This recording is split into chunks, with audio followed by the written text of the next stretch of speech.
So hello students, welcome back to Verma classes. Today I am here with a new video for you which is related to the IELTS reading module. और इस video के अंदर मैं आपको cover करवाऊंगा list of heading के questions because list of heading एक बहुत इंपॉर्टेंट पार्ट है आइल्स रीडिंग में और बहुत सारे बच्चों को बहुत ज़्यादा इश्यूज आते हैं इसमें कि वो टाइम मैनेज नहीं कर पाते आइल्स रीडिंग के अंदर लिस्ट ऑफ हेडिंग की वजह से और उनके ऑप्शंस भी गलत हो जाते हैं जो वो सिलेक्ट करते हैं। तो अगर आप इस वीडियो को लास्ट तक देखते हो तो मैं गारंटी लेता हूँ कि आपको लिस्ट ऑफ हेडिंग के अंदर कोई भी डाउट नहीं रहेगा। इसके अंदर मैं कोई आपको लॉन्ग ट्रिक नहीं बताऊंगा, बिल्कुल शॉर्ट और परफेक्ट ट्रिक बताऊंगा कि कैसे आप अपनी लिस्ट ऑफ हेडिंग को इम्प्रूव कर सकते हो। तो स्टार्ट करते हैं और चलिए स्क्रीन पर। तो चलिए स्टूडेंट्स, हम स्टार्ट करते हैं आइल्स रीडिंग और इसके अंदर आज हम करेंगे लिस्ट ऑफ हेडिंग। ये बहुत ही कॉमन इश्यू होता है बच्चों के बीच में कि उनको लिस्ट ऑफ हेडिंग के अंदर बहुत सारी प्रॉब्लम्स आती हैं। वो फाइंड नहीं कर पाते कि हम किस हेडिंग के साथ और कौन से हम पैसेज को या कौन से हम पैराग्राफ को मैच करेंगे। तो इस वीडियो के अंदर मैं आपके लिए लेके आया हूँ बिल्कुल इजी और सिंपल ट्रिक जिससे आप बिल्कुल आसानी से अपना करेक्ट आंसर को चूज कर सकते हो। क्योंकि लिस्ट ऑफ हेडिंग के अंदर क्या होता है, लिस्ट ऑफ हेडिंग में हमें एक आइडिया लेना होता है कि इस पैराग्राफ में जैसे ए पैराग्राफ हो गया यहाँ से और यहाँ से बी पैराग्राफ होगा तो इसमें किस चीज की बात की गई है, एक ओवरव्यू लेना होता है, एक आइडिया लेना होता है। तो इसके अंदर मैं कोई आपको लॉन्ग ट्रिक नहीं बताऊंगा, मैं बिल्कुल ईजी और शॉर्ट मेथड बताऊंगा कि आप आइल्स रीडिंग के जब आप रियल एग्जाम देने जाओगे तो उस टाइम पर जब आपका एग्जाम होगा तो उसमें आप अपने टाइम को सेव कैसे कर सकते हो और कैसे आप अच्छे तरीके से और बिल्कुल सही आंसर अपने पैसेज के लिए सिलेक्ट कर सकते हो और कैसे आप 9 आउट ऑफ 9 बैंड्स इसमें स्कोर कर सकते हो। तो लिस्ट ऑफ हेडिंग सबसे मोस्ट इंपॉर्टेंट क्वेश्चन है आइल्स रीडिंग के अंदर और ये सबसे ज्यादा क्रिटिकल भी माना जाता है। तो चलिए हम स्टार्ट करते हैं। आपके सामने एक पैसेज है, why being bored is stimulating and useful to to okay. तो बीइंग बोर्ड यानी कि बोर होना स्टिमुलेटिंग होता है कई बार और कई बार यूजफुल भी होता है। दोनों कैसे होते हैं, तो हमारे पास सबसे पहले देखो हम लिस्ट ऑफ हेडिंग एक बार रीड कर लेते हैं। फर्स्ट में हमें दे रखा है the productive outcome that may result from boredom. Boredom मतलब प्रोसेस ऑफ बोर होने का एक प्रोसेस बोर्डम हो गया पूरा। तो इसमें क्या है, एक प्रोडक्टिव आउटकम है कि एक प्रोडक्टिव आउटकम मतलब कि एक फायदेमंद है बोर होना, जो रिजल्ट है बोर होने का एक फायदा है। नेक्स्ट है व्हाट टीचर्स, तो हमारे ये जो कीवर्ड है ये मैं मार्क कर रहा हूं यहाँ पर, what teachers can do, teacher क्या कर सकते हैं टू प्रिवेंट बोर्डम, बोर्डम को रोकने के लिए टीचर क्या कर सकते हैं। ओके। थर्ड है a new explanation and a new cure for boredom, boredom के लिए एक नई एक्सप्लेनेशन होगी और उसी का नया इलाज होगा। Problems with a scientific approach to boredom, कहीं पर साइंटिफिक की बात आई, साइंटिस्ट की बात आई और उसके लिए कुछ हमारे पास प्रॉब्लम्स होगी। नेक्स्ट है अ पोटेंशियल डेंजर, एक बहुत डेंजर होगा अराइजिंग फ्रॉम बोर्डम, जो बोर्डम से अराइज होगा उत्पन्न होगा ऐसा कोई डेंजर खतरे की बात होगी।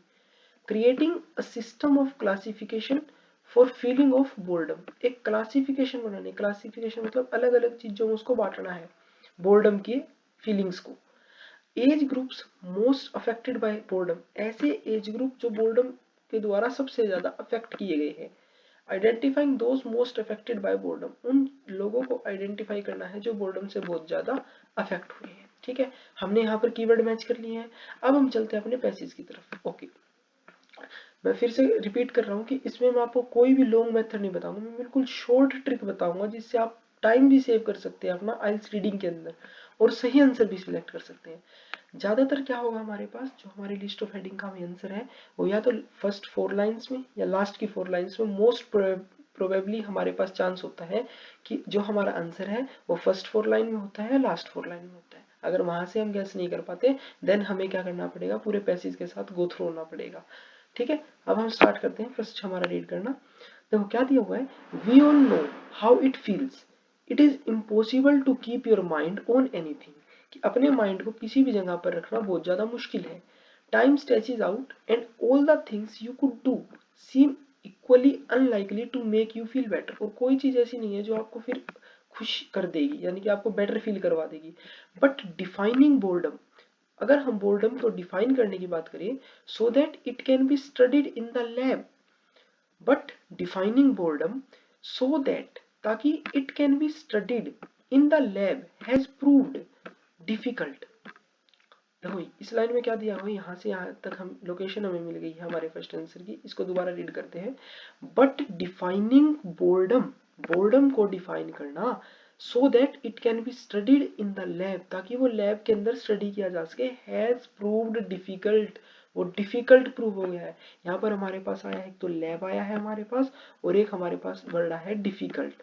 For a start it can include a lot of mental state, frustration, okay, apathy, depression, indifference, ये सारी चीजें हैं जो इसके अंदर आती है जब हम किसी भी चीज को स्टार्ट करते हैं।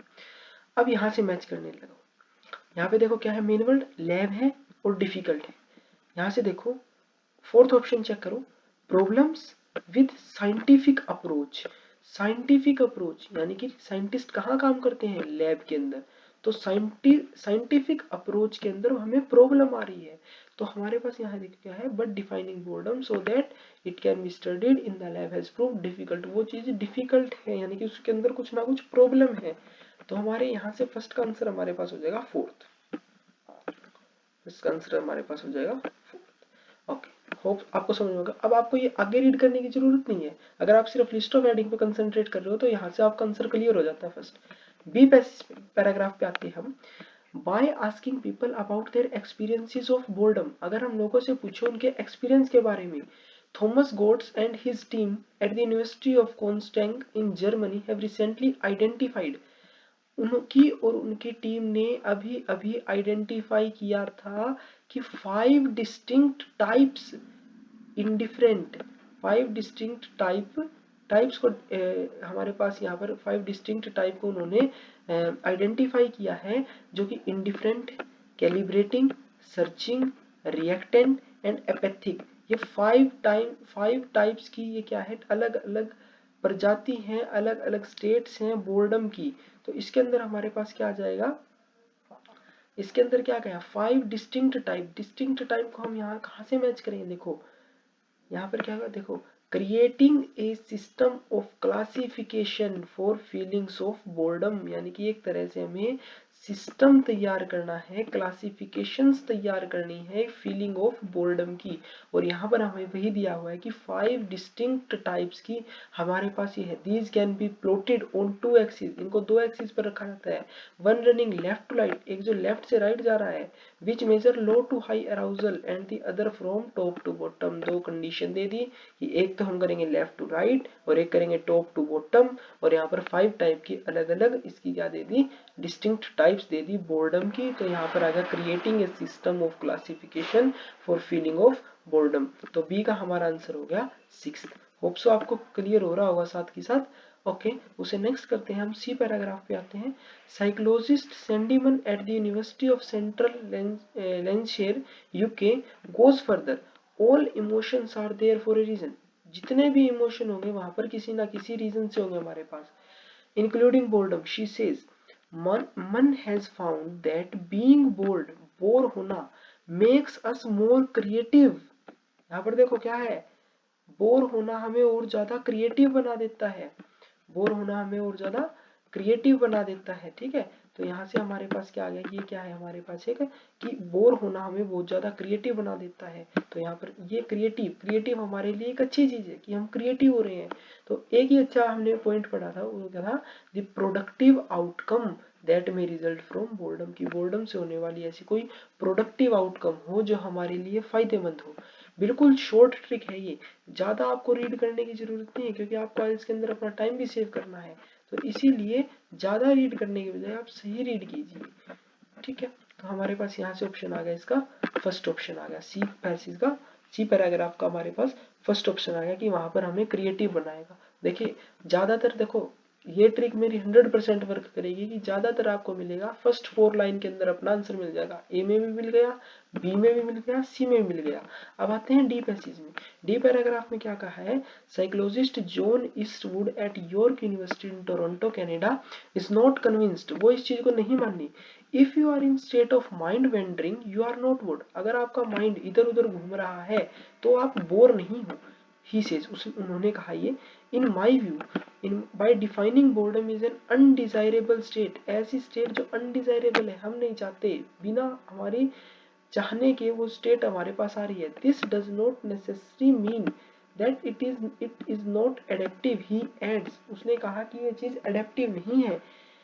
पेन इज अडेप्टेड, ये पेन है जो अडेप्टिव है। If we did not have physical pain, physical pain यहाँ पर हमारे पास है फिजिकल पेन, यहाँ से मैच करो इसको, हमारे पास फर्स्ट फोर्थ और फिफ्थ हो गया, तो इनको काट देते हैं हम, फर्स्ट हो गया, फोर्थ भी हो गया और सिक्स्थ भी हो गया, ठीक है। बचे क्या, व्हाट टीचर्स कैन डू, अभी तक यहाँ टीचर आया, कहीं भी नहीं आया। Third, a new explanation and new cure for boredom, no. A potential danger arising, danger arising, एक डेंजर अराइज हो रहा है बोर्डम से। देखो if we did not have physical pain, तो ये एक तरह का क्या हो रहा है, हमारे पास डेंजर अराइज हो रहा है। Bad things would happen to us, कि बैड थिंग्स हमारे साथ होगी ही होगी, bad things would happen to us, तो यहाँ पर एक तरह का ये क्या है हमारे पास, पोटेंशियल डेंजर है जो अराइज हो सकता है बोर्डम से। तो सी डी का आंसर हमारे पास आ गया फिफ्थ। होप सो आपको ये क्लियर हो रहा होगा जो भी मैं आपको बता रहा हूँ। फिफ्थ ऑप्शन आ गया इसका। ओके, थोड़ा सा इरेज कर देते हैं, थोड़ा सा और क्लियर हो जाएगा आपको। ओके, फिर चलते हैं हम अपने डी पैसेज के बाद हमारे पास आता है ई पैसेज। ई में देखो क्या है, अब आपको एक्स्ट्रा रीड करने की जरूरत नहीं, एक्स्ट्रा आप रीड तब करना जब आप ये नेक्स्ट क्वेश्चन करोगे। जैसे यहाँ पर अलग अलग रिसर्चर के नाम दिए हुए हैं, अगर आप चाहते हो इनको भी मैं समझाऊं तो आप कमेंट डाउन करें ज्यादा से ज्यादा, जितना भी आपके रिस्पॉन्स पर ये निर्भर करेगा कि मैं अगली वीडियो डालूंगा या नहीं डालूंगा इस चीज पर, ठीक है। अभी मैं लिस्ट ऑफ हेडिंग पर डाल रहा हूँ, अगर आप चाहोगे तो मैं लिस्ट ऑफ आइडियाज और लिस्ट ऑफ रिसर्चर पर भी डाल दूंगा, और उसके बाद ये समरी कंप्लीट, ये पैसेज कंप्लीट करा दूंगा। बट ये किस पर निर्भर करेगा, ये आपके कमेंट्स पर निर्भर करेगा। जितना ज्यादा आप एंगेज होगे मेरी वीडियो के साथ, उतने ज्यादा अच्छे तरीके से मैं आपको समझा पाऊंगा। और मेक श्योर करें इस वीडियो को लाइक करना, क्योंकि आपका एक लाइक बहुत ज्यादा मोटिवेशन गिव करता है। ओके, तो चलते हैं नेक्स्ट पैसेज पर। ई पैसेज में देखो क्या कहा है, Eastwood team is now trying to explore, Eastwood की जो टीम है वो अब ट्राई कर रही है, एक्सप्लोर कर रही है। Why the attention system fail, कि अटेंशन सिस्टम फेल होता क्यों है। It's early days, but they think that at least some of it comes down to personality. Boredom proneness has been linked with a variety of trait. वो चीज variety of trait पर निर्भर करती है। People who are motivated by pleasure seem to suffer particularly badly. जो लोग, यहाँ पर एक तरह से उसकी बात की गई है, who are motivated by pleasure, जिनको सुख की आदत होती है, सीम्स टू सफर बैडली, वो बोर्डम से और भी ज्यादा बैड तरीके से जो है सफर करते हैं। अब मैच करते हैं इसको, देखो जो लोग, यानी कि आइडेंटिफाइंग, ऐसो को आइडेंटिफाइंग करना है जो सबसे ज्यादा अफेक्ट होते हैं बोर्डम से, ऐसो को आइडेंटिफाई करना है जो सबसे ज्यादा अफेक्ट होते हैं बोर्डम से। और यहाँ पर भी बिल्कुल सेम कहा गया है, people who are motivated by pleasure seem to suffer particularly badly, यानी कि जो लोग सुख के ज्यादा नजदीक होते हैं, सुख उन्होंने ज्यादा भोग रखा होता है अपनी लाइफ में, वो बोर्डम से सबसे ज्यादा इफेक्ट होते हैं, सबसे ज्यादा सफर होते हैं। तो यहाँ पर बिल्कुल इजीली हम गैस कर सकते हैं कि हमारे ई का ऑप्शन आ गया एट्थ। तो V I I and I, okay, इसका आंसर आ गया हमारे पास एट्थ। लास्ट पर चलते हैं, psychologist Francoise Wemelsfelder speculates that our over connected lifestyle might even be a new source of boredom, कि हमारा क्या है, जो हमारी ओवर कनेक्टेड लाइफस्टाइल है वो एक नया सोर्स हो सकती है बोर्डम का। In modern human society there is a lot of overestimated but still of problem finding meaning, यानी कि एक नई चीज है जो हमारे बोर्डम को बढ़ाएगी। तो क्या आ जाएगा, in new explanation and a new cure for boredom, एक नई एक्सप्लेनेशन दी और एक नया इलाज बताया आपके बोर्डम को आप कैसे सुधार सकते हो। तो इसका आंसर आ गया हमारे पास थर्ड। तो होप सो आपको ये क्लियर हो गया। आप ध्यान दें अगर हम, तो मेरी ट्रिक बिल्कुल 100% यहाँ पर काम कर रही है कि आपको आपका आंसर फर्स्ट 4 लाइन में मिल रहा है। यहाँ भी फर्स्ट 4 में मिला, ए पैसेज में यहाँ तक ही पढ़ा था हमने, मिल गया था हमारा आंसर। बी में भी हमने यहीं तक पढ़ा, और देन सी में भी, एंड देन डी में भी, and then E, and then F. तो ये देखिए 100% वर्किंग ट्रिक है, आप इसको प्रैक्टिस कीजिए। इसके द्वारा आप बहुत अच्छे से अपनी लिस्ट ऑफ हेडिंग को कवर कर सकते हो और बहुत ज़्यादा टाइम आप अपने पैसेज के अंदर बचा सकते हैं, अपने रीडिंग सेक्शन के अंदर बचा सकते हैं। होप सो आपको सब समझ में आ गया होगा। तो thank you very much for watching till end make sure to subscribe the channel and press the bell icon to get the new update on my channel. Thank you very much and don't forget to share it with your friends. Thank you very much.